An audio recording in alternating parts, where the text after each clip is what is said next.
ओम शांति। आज के इस एपिसोड में हम त्रेता युग के बारे में जानेंगे। इस एपिसोड से पहले सतयुग के बारे में बताया गया था। यदि आपने उस वीडियो को नहीं देखा है तो उसका लिंक आई बटन और डिस्क्रिप्शन में मिल जाएगा। तो आइए आज के इस एपिसोड को शुरू करते हैं। सतयुग, जहां हम आत्माएं 16 कला से परिपूर्ण और सर्वगुण संपन्न थे।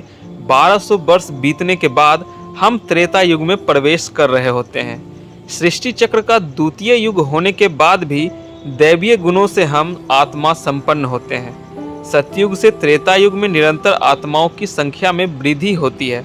यह वो समय है जब राज्य एवं धर्म में धीरे धीरे अलगाव प्रारंभ होने लगता है।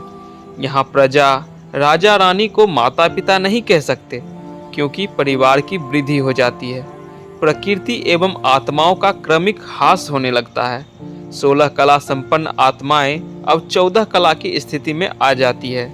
इस युग को त्रेता युग इसलिए कहा जाता है क्योंकि सतयुग सत्य की दुनिया की तुलना में इस युग में सूक्ष्म त्रुटि आनी शुरू हो जाती है।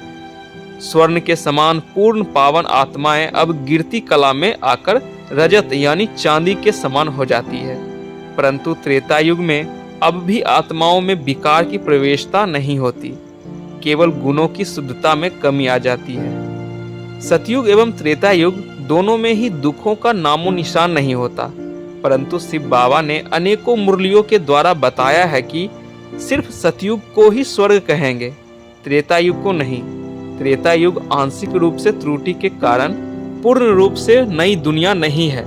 बिल्कुल वैसे ही जैसे नवीन इमारत निर्माण के कुछ समय बाद ही प्राचीन मान ली जाती है, इसी प्रकार स्वर्ग या सतयुग समय के साथ पुराना होकर त्रेता युग में परिवर्तित हो जाता है।